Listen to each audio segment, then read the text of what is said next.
This is the EXI podcast. I'm Eric Patel, and with me today is Ambethel. Great. And with us today is Mark Carvalho. And Mac is out of Brazil, and he's been a member of Exponential Individuals for quite some time now.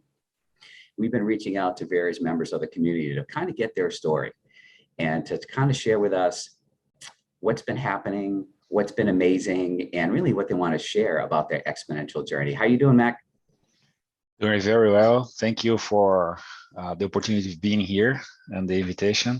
And growing every day. That's the rule.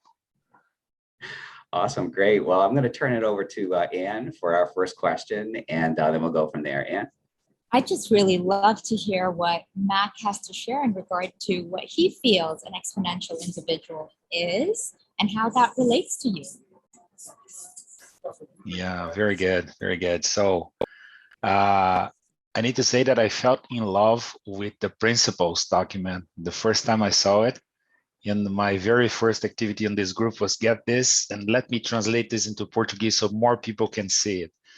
So it was a very open and awesome document that gave me a sense of freedom to grow.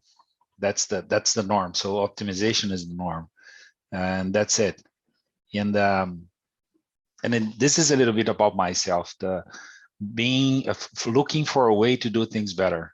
This is on every activity. I keep watching myself doing very small things at home or when I'm driving a car and see I'm always trying to do this thing better. This is something that is part of myself. I don't know where this did it came from, probably my parents, but the whole life was like this. So from the personal life to the professional life, everything, every time was trying to do things better. And that's it. So and I believe that the XI is a perfect initiative to explore all the attributes that people can look for and try to make their life better. So it's being exponential. It's not just about growing financially. This is probably the 7th or 8th result of it. So the first thing is to be better as a human being, and that's it. That's really great, Mac. And you know, I think that's definitely one of the kind of running themes that we have within EXI, right? Is to make continuous changes in your life to, like you said, make things better, improve, live your best life, right? Live a really fulfilled life. So wanted to just maybe circle back and maybe give us a little synopsis of how is life and how are you living it? And do you feel fulfilled? Yeah. So fulfilled, never. Always looking for something better. So I am the elder brother of 4 people. For I have a twin sister. So as an elder brother of twin sister, you know what kind of competition I had when they came. So I became very mature very early. I was 5. So my let's say working life started very early, helping my mother alone at home because my father worked outside of the city to grow them. So I think that is in the foundation of the activity and the thing that the way I think to how to serve people. And this I can see now because I look backwards, but at that time I have no clue. It was I was mad about everything that I did as any kid, but I was thrown into life very early. So my life was very much expedited. So going from I got married on was 20th. My first kid came when I was 22, 23. I was an entrepreneur. When I was 30, I had 3 kids. On my own apartment, so my financial life was stable. And 35, I was done. So, and after that, was kind of looking backward and said, what did I do until now, and what am I doing here? So I started looking for more sense, more purpose, more happiness on the relationships, and has been like that since then. So, and there was a tweak on my career. My professional career had a very strong weight on my life. There was a tweak in that my first business when I started it. was started by a very bad purpose. I was fired from a large company, and I got mad about that because I was trying to do my best, but they didn't acknowledge, just fired me. And I got mad about that. So I got into a sense of revenge and created a company to compete with them and lived into this revenge for 10 years. So that created very bad things inside me. And out of nowhere, this big company got bought, and that market just vanished away, and our business was gone as well. So we didn't have how to revenge because there was no market again, and I need to go look for something else. And then what I call God bring me God incidents, and I met the Linux community. And I met the open source market and brought them and got inside and sit with them in the ground, eating burgers and saying where I was that I didn't see this movement growing and getting born. So I got inside that, brought them to Brazil, brought initiatives to Brazil, created a consulting services company with the purpose of being more ethical on the way I was working. And the name of the company I created was Etica, which is ethics. And that has a completely operating system inside the company. The purpose of the company was to make the employees and the customer happy. And that's it. So I was doing things for the good with free software only and solving problems that nobody could solve with paid licensed software. So it was very successful. The company is good, it's great until now. My business partner is still there doing that.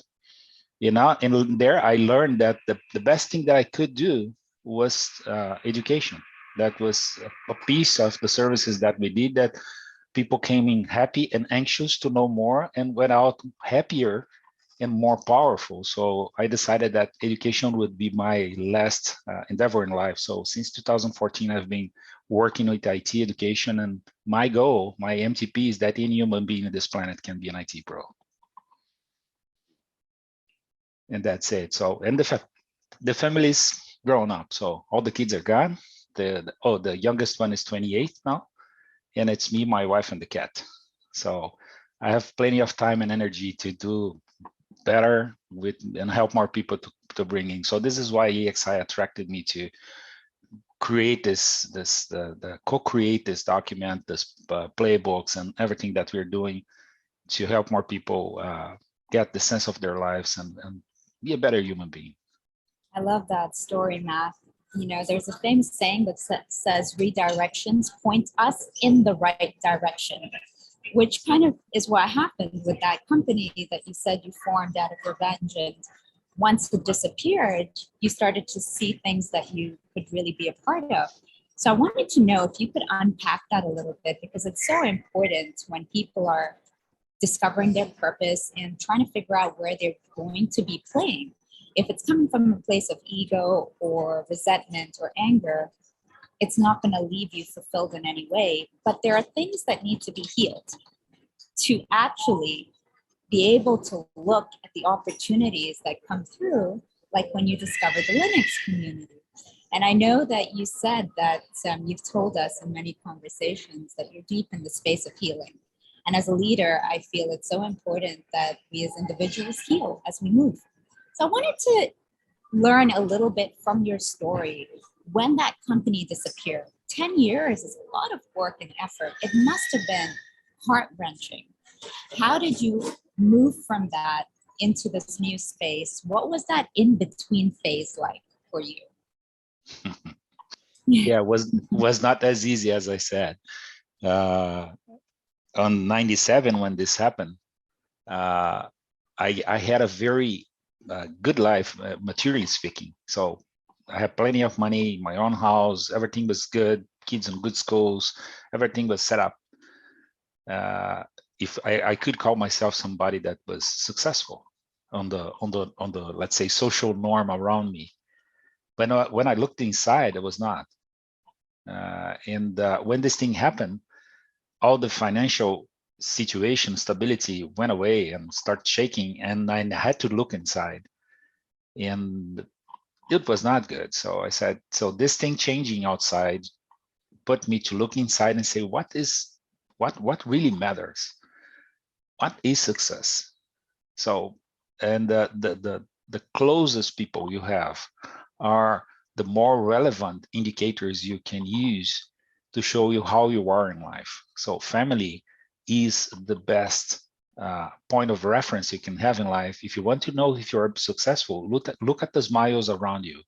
If they're not smiling at you, something is wrong.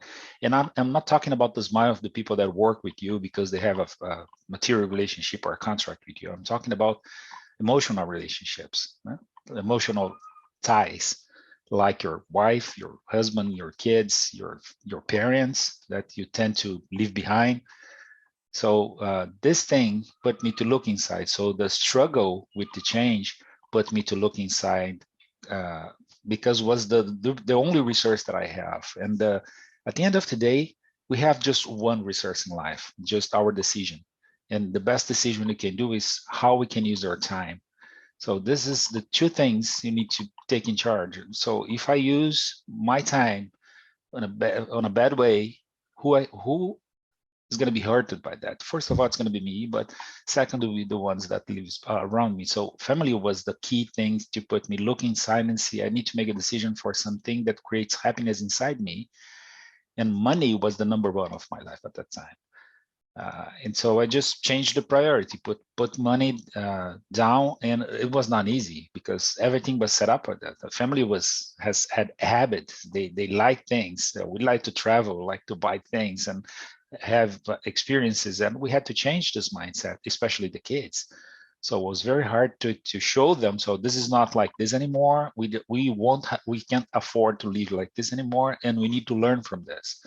And was a great teaching for all of us. So took me 5 years to go through this journey and understand how ready I was to go along on a journey like this.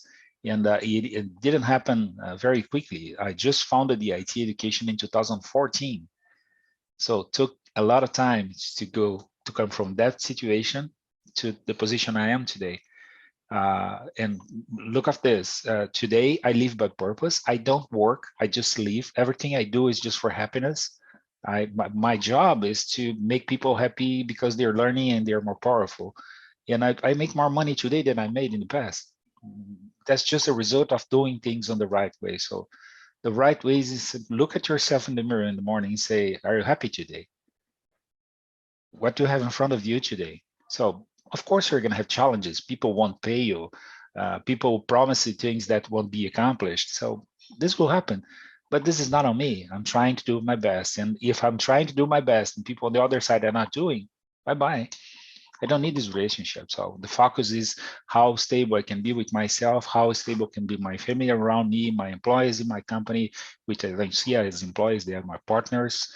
They collaborate, we co-create, we have a holacracy system driving the company. So I'm not needed to make decisions. They can do this by themselves. So a completely distributed system, and which Web3 with the learnings that Unit Masters made me understand that I was living like this for forever since I met the Linux community. So when I met blockchain Web3, I said, oh, this is happening again. Very good. This is a sign for me that I need to jump inside this thing and be an evangelist and talk about this in Brazil and worldwide. So this, as you said, and when things happen, we call this bad things, but bad things are good lessons. So we need just to be in front of them with courage, and courage is not having fear; it's flying with fear. That's it. So there is a phrase that I like that says, when a bird leaves the nest, he knows nothing about flying. He knows a lot about courage. So it's courage is about flying with the fear, and that's it. Really like that, Mac. And, just to follow up what Anne was talking about with healing and what you just mentioned now, right, with courage and flying with fear. And I know you've had a personal health journey as well this year. And I was wondering if you could share with us a little bit about that and, what the healing journey was like and also the courage, right, that you demonstrated. Yeah, that was a tough one. September last year, I got the news that I had cancer, and my dad had the same disease 5 years before. And when he had that, I started monitoring myself, said, if he had this, there's a chance that this comes from family, I need to monitor. And during the pandemics, I saw the indexes going high and high and said, so during this thing, I cannot do anything. So I need to wait and do the best I can to keep health during the crisis that the world was living. And at September, I got the confirmation that, so you got a cancer on prostate, and fortunately, it's early stage.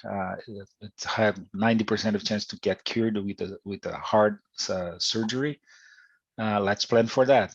And sounds easy when you say it like this, with the doctor in front of you, smile and saying, "No, you're happy, you're okay." A lot of people die about this because they're ashamed of coming to the doctor. As a prostate cancer is a taboo for most of men. And you're here, you're strong, you're doing something, so let's make it happen. And okay, I got off there confident that everything is going to be good. And 1 week after that, I was in depression. So it's cancer. I can die. My family can be without me. My company can fail. So am I still needed anywhere? So I need to cut all the dependencies that everyone has with me.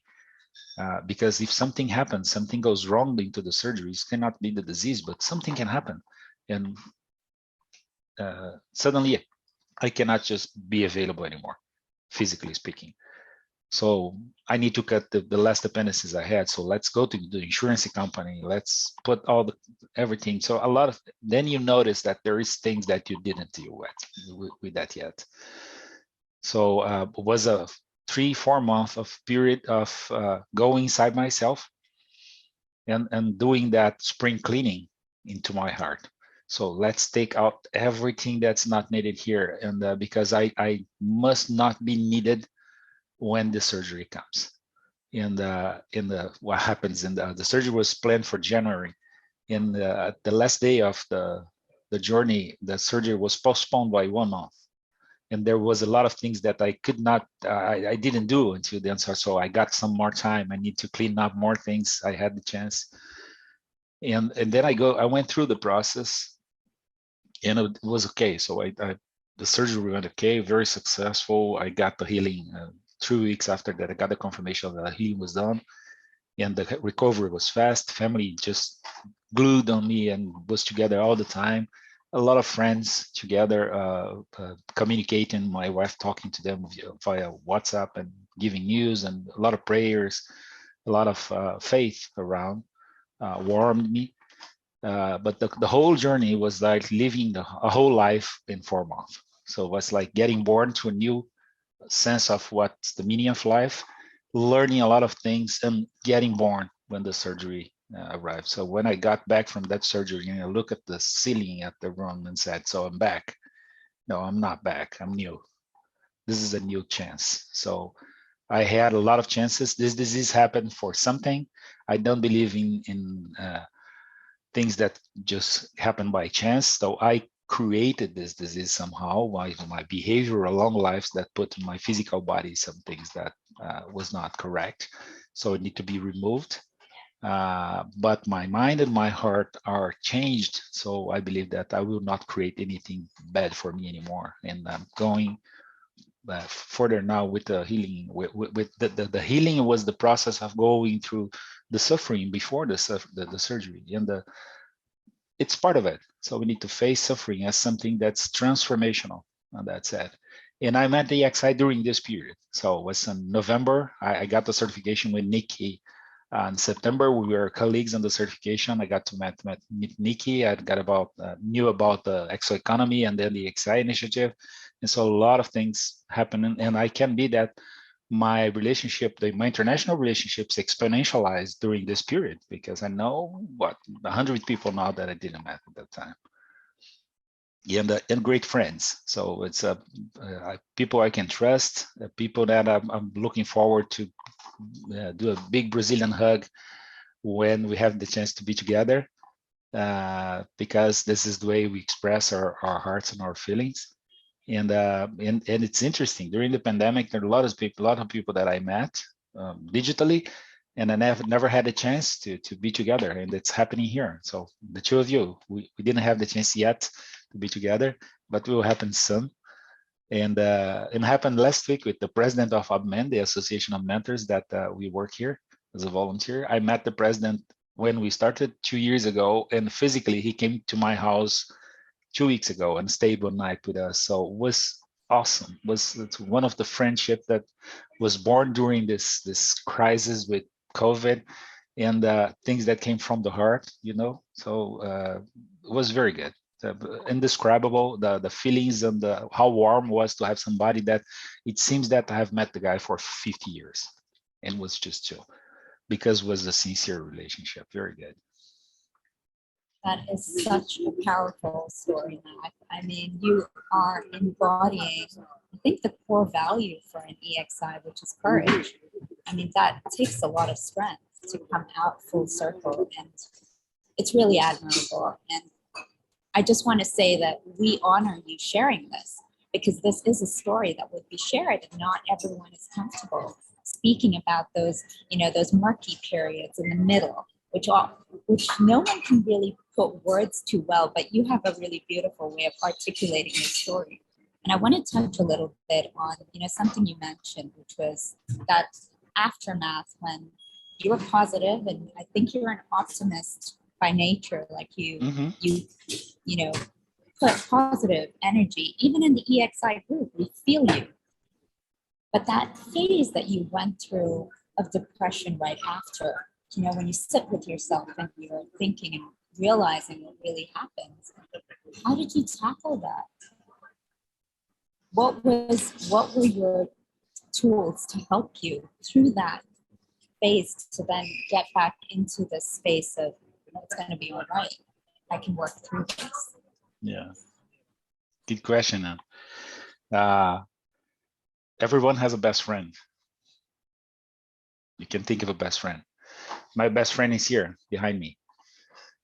So my mentor is Jesus Christ. So I am a Christian, and my faith in God and my prayers and everything that is in the Word, which I read daily, consistently for the past 8 years, with some friends, but with myself first. When I start and when I end the day, with my wife. So that was what made me stand still and be strong. And I could find support on every struggle that I had, because there are stories and examples along the Bible that teaches you how to get out of any situation. If you read it as a book, it's just a book, it's just another storybook. Okay, a lot of fairy tales in there. But if you go inside into that, remember the Pardes concept that I mentioned in one of our meetings? So if you go behind the literary meaning, if you go behind the mental meaning, if you go behind the emotional meaning, there is some very deep spiritual meaning on every phrase and every word that sustains you. But nothing happens if you don't take the decisions to get the book, sit there and still for 5 minutes and meditate on that. So being alone with myself, being alone with myself, I was not alone ever. And when I was waiting to the surgery, being pushed to the surgery room, I was looking to the hospital and seeing crosses all over, because it was a Christian hospital, and said, I'm not alone. So that was the strong, that the powers come from faith. That's it. A short answer is that everything happens because you make the decision to be faithful, and that's it. And this is not optimism. So if you look at what happened with people that lived by faith, their lives were not easy. The story of the saints doesn't tell easy stories. They tell that they were successful and happy. So there are examples that we can go over life, struggle, cross everything, get hurt into middle, and everybody in the world can look at you. Look at that guy. He's a fail. He's losing. Based on what? Look inside. Ask him.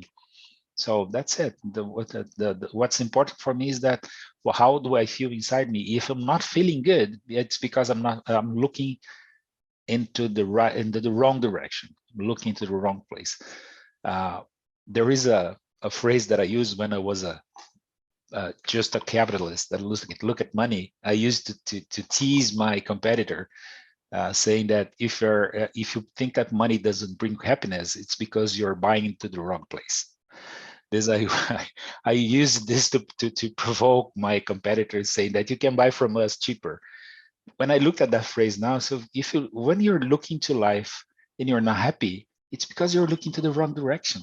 Go find the best places for you. Go find the better reading or the better activity. So at the end of the day, is decision. That's what I said. You have just one tool, decision, and you have just one resource, time. That's it. And for me, religion is a way to get there. I'm a Christian because I was born Christian. I married with a Christian, so we live this kind of life. I'm in Brazil, but I know all of them, as you know, and I read about the Judaism, the Buddhism, all the other religions.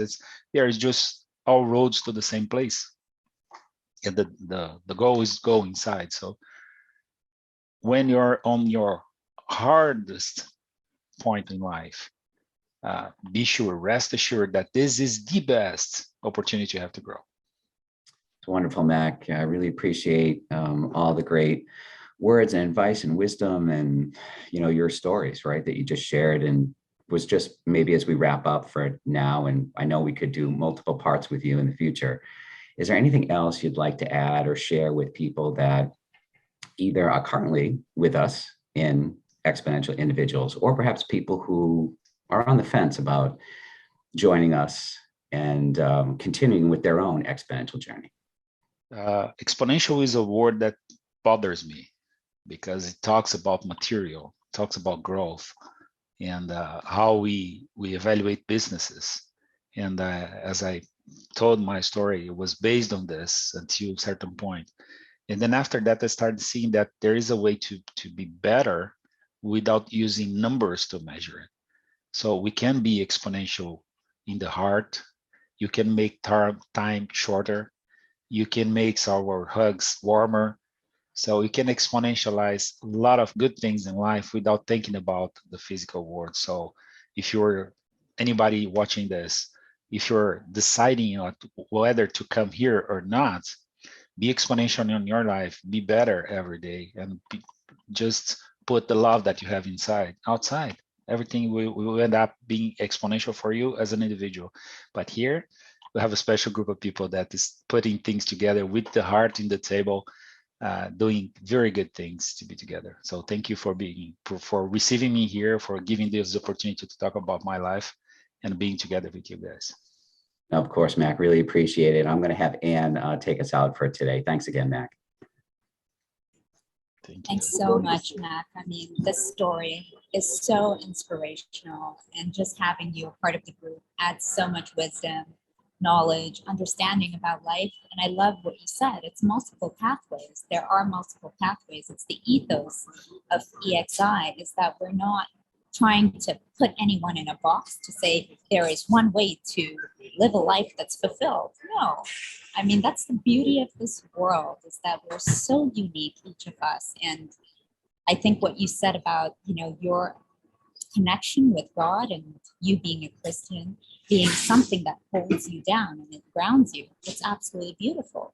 And someone else may have another way of doing that, some other pathway to find this groundedness, but it's necessary. And I just appreciate you sharing everything so openly. We really, really respect you, and we can't wait to share this story with the world. So thank you for being you, and thank you for being here.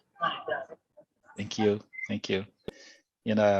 About the religion, saying one last word is when my daughter was 9, my wife said, we need to go, she needs to get baptized because we were away of the church at that time and she didn't get baptized yet. So I need to explain to a kid of 9 years, which is somebody that has conscience, saying that you're going to get baptized. And she said me, why?